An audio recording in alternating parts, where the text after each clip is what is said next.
Parfois, nous ressentons une force subtile et inexplicable qui semble nous pousser vers quelqu'un.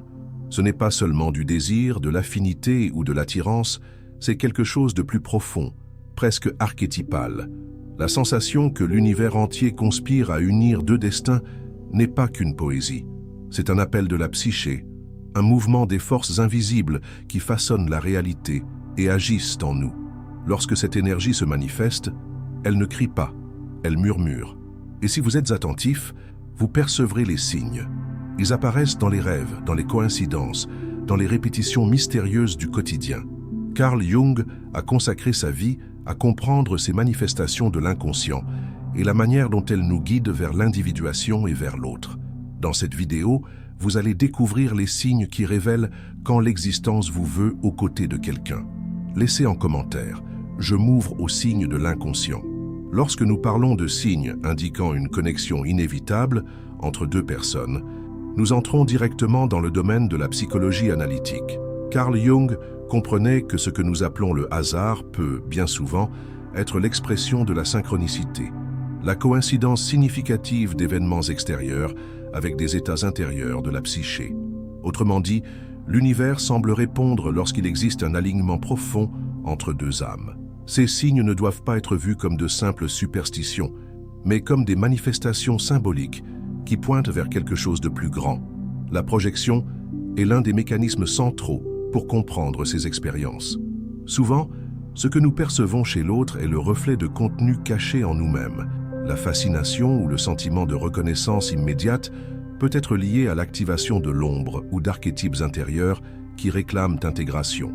Lorsqu'une personne éveille en nous des émotions intenses et inexplicables, cela peut être l'inconscient qui nous indique que cette relation possède une valeur de transformation. Un autre aspect essentiel est l'intégration des opposés intérieurs. Jung parlait de l'animus et de l'anima, les images inconscientes du masculin et du féminin présentes en chaque individu. La rencontre avec quelqu'un qui incarne cet aspect caché peut éveiller un puissant chemin d'individuation, nous conduisant à intégrer des parties oubliées de notre psyché. Cette rencontre, lorsqu'elle est guidée par les synchronicités et les signes, n'est pas seulement romantique, mais profondément spirituelle. Ainsi, quand l'univers semble vouloir unir deux personnes, il ne s'agit pas d'un destin aveugle, mais d'un processus archétypal orienté vers la croissance. La psyché utilise symboles, coïncidences et intuitions pour guider l'individu vers la connaissance de soi à travers la relation. Reconnaître ces signes, c'est s'ouvrir au processus d'individuation, où l'autre cesse d'être seulement partenaire et devient miroir de notre âme. Il existe des moments où la vie semble tissée de fils invisibles, nous conduisant à des situations et des rencontres qui défient la logique ordinaire. Ces moments sont appelés synchronicité, concept développé par Carl Jung pour décrire des coïncidences chargées de sens, où des événements extérieurs s'alignent mystérieusement avec l'état intérieur d'un individu. Dans le contexte des relations, la synchronicité peut se manifester sous forme de rencontres apparemment accidentelles, de dialogues inattendus ou de symboles qui se répètent jusqu'au moment où deux personnes se croisent.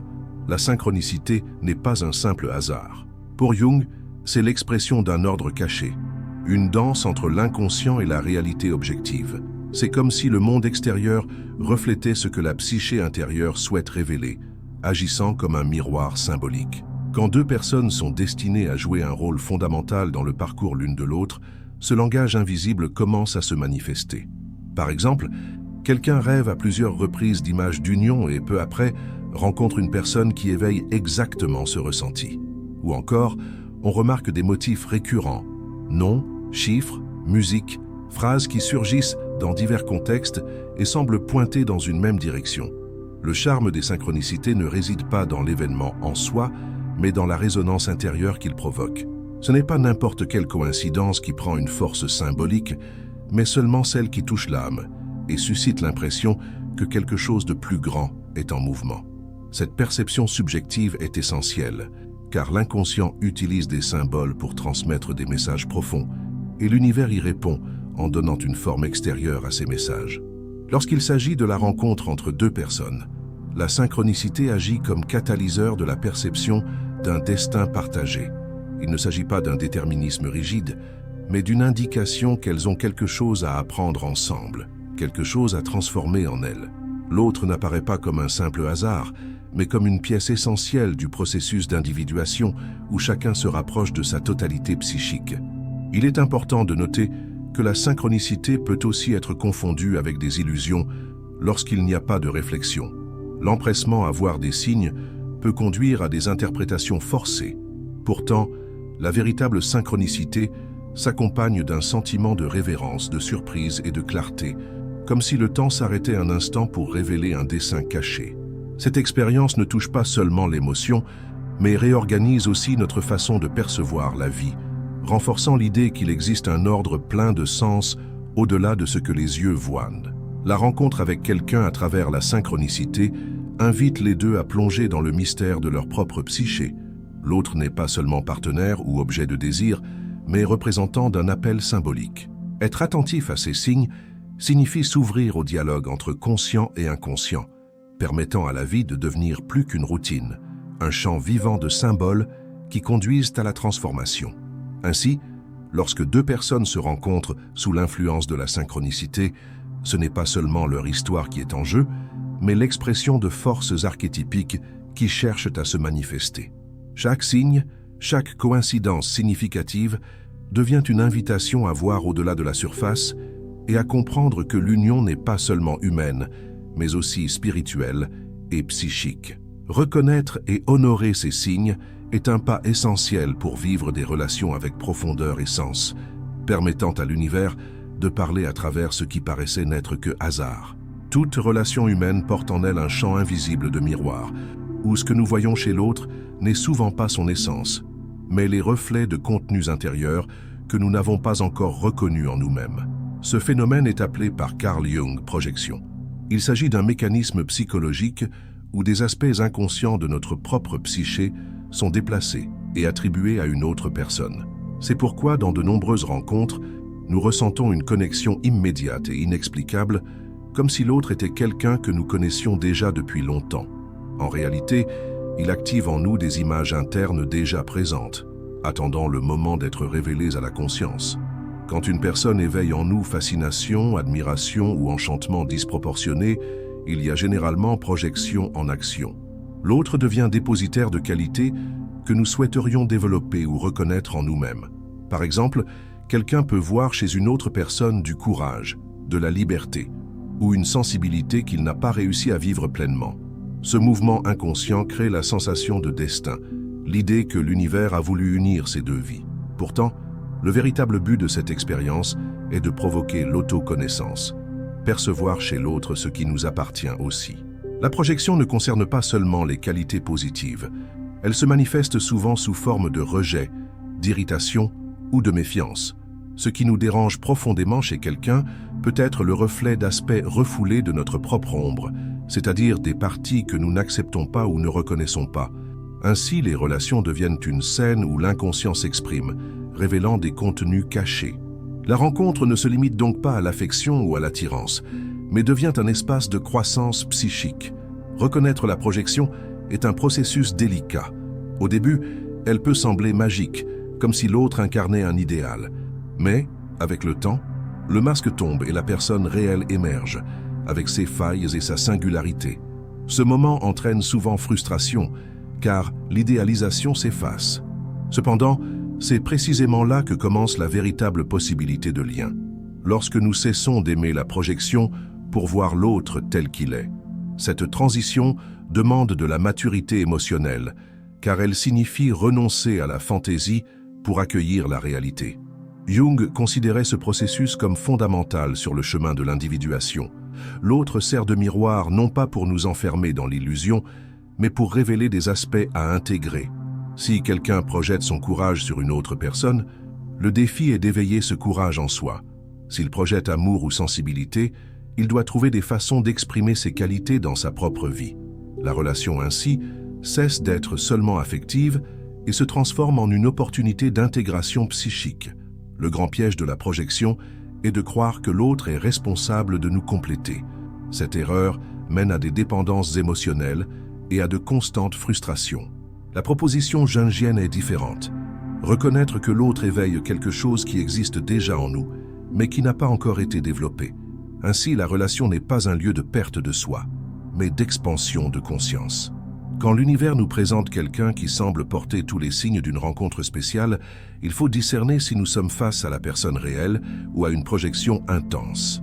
Ce discernement ne nie pas l'importance de la rencontre, au contraire, il l'enrichit, car en reconnaissant la projection, nous transformons la relation en un espace d'authenticité et d'apprentissage mutuel.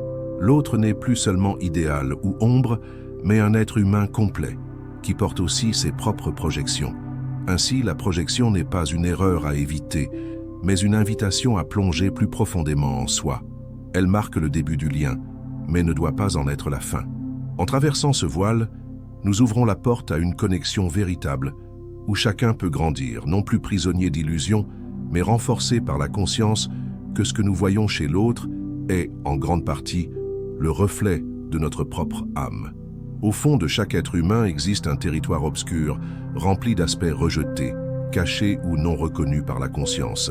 Jung a appelé cet espace l'ombre. Il s'agit de tout ce que nous ne voulons pas admettre en nous-mêmes, depuis des sentiments jugés négatifs, jusqu'à des potentiels non développés. Dans les relations, en particulier les plus intenses, l'ombre surgit avec force, car le contact intime avec l'autre active des parties de nous qui demeuraient endormies.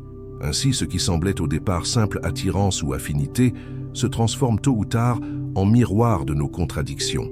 L'un des rôles les plus importants des relations est justement celui-ci, révéler l'ombre. Souvent, les caractéristiques qui nous dérangent le plus chez quelqu'un sont le reflet de ce que nous nions en nous. Par exemple, une personne qui réprime sa colère peut se sentir troublée face à quelqu'un qui l'exprime naturellement. De même, celui qui a du mal à assumer sa sensibilité peut critiquer chez l'autre ce qu'il n'accepte pas en lui. La rencontre intime devient alors une arène où des contenus cachés surgissent, non pas pour détruire la relation, mais pour offrir une chance d'intégration. Ce processus, pourtant, est difficile. Quand l'ombre apparaît, la tendance première est de la projeter entièrement sur l'autre, l'accusant d'être la cause du conflit.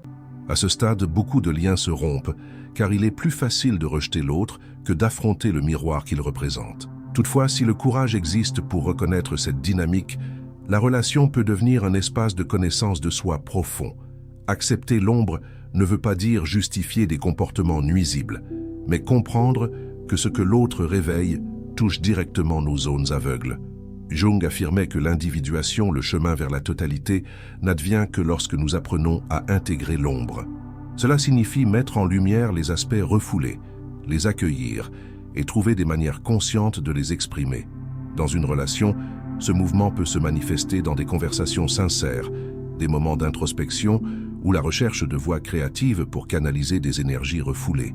Quand les deux reconnaissent qu'ils sont face à leurs propres ombres, le lien prend une dimension transformante, car il ne se limite plus à la coexistence, mais devient un espace d'évolution.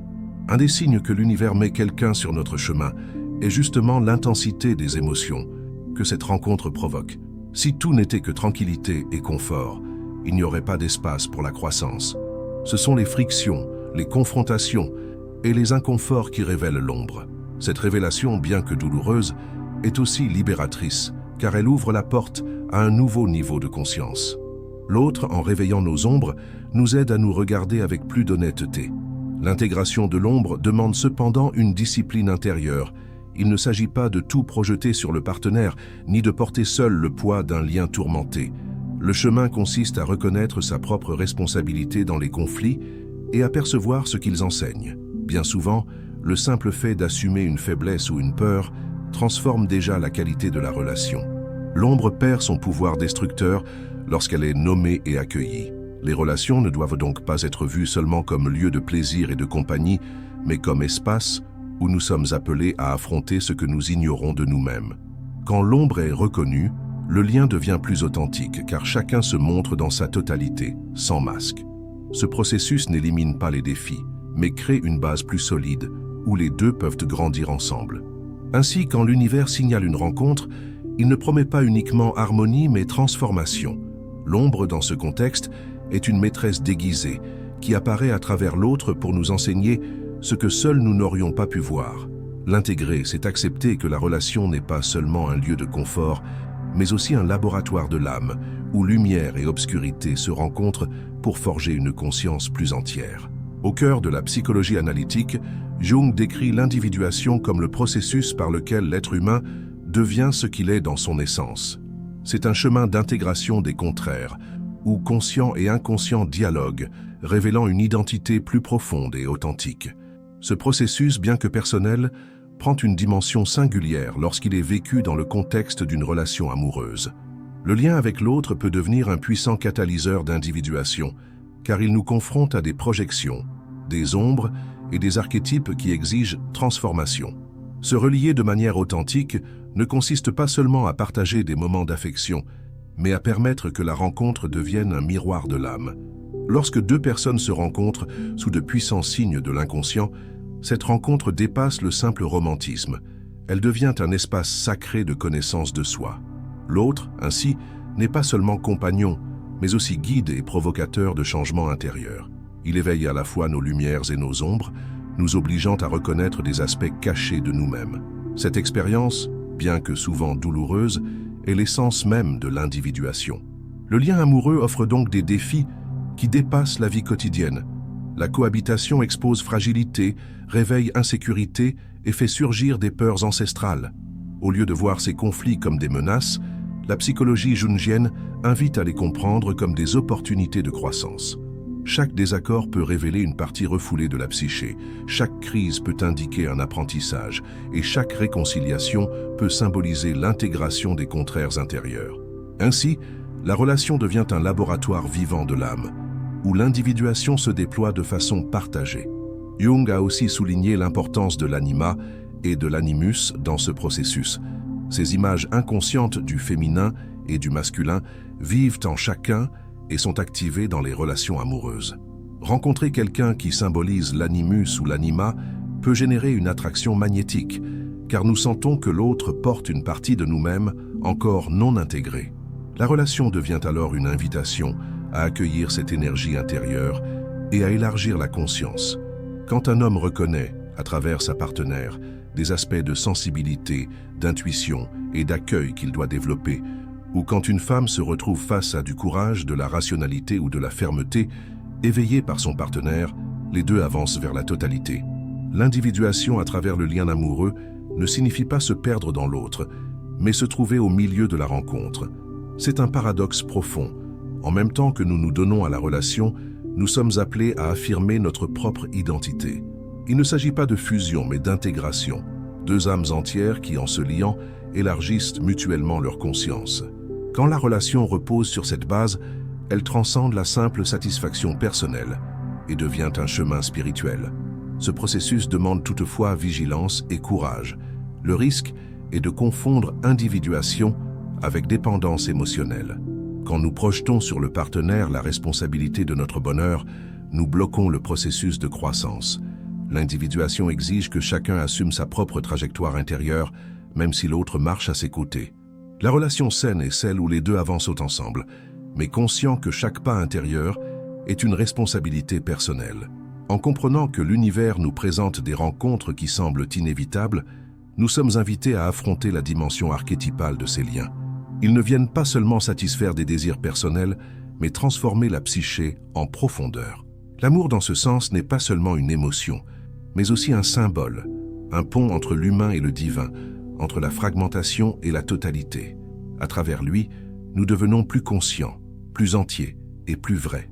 Ainsi, le lien amoureux est un portail vers l'individuation. Il révèle, défie, inspire et surtout transforme. En reconnaissant les signes qui nous conduisent à quelqu'un de spécial, nous comprenons que la rencontre n'est pas seulement être avec un autre être humain, mais se tenir face à son propre destin psychique. Aimer, dans ce contexte, c'est permettre à la vie de nous façonner, à l'inconscient de parler et à l'individuation de s'épanouir pleinement. Tout au long de cette réflexion, nous avons vu comment les rencontres qui semblent guidées par l'univers portent un sens profond et transformateur. Les synchronicités révèlent que la vie s'exprime par symboles, indiquant quand deux personnes sont destinées à se croiser. Les projections montrent que nous voyons chez l'autre ce qui doit encore être reconnu en nous. L'ombre, inévitablement éveillée dans la relation, nous défie à affronter nos parties cachées et à les intégrer. Et enfin, le lien amoureux se révèle comme un véritable portail vers l'individuation, où la rencontre avec l'autre devient aussi une rencontre avec soi-même. Ces expériences ne sont pas de simples coïncidences ou romances passagères, mais des occasions de croissance psychique et spirituelle. Quand nous prêtons attention aux signes, nous devenons plus conscients du rôle que chaque personne joue dans notre parcours. L'amour cesse d'être seulement émotion et devient chemin, apprentissage et transformation.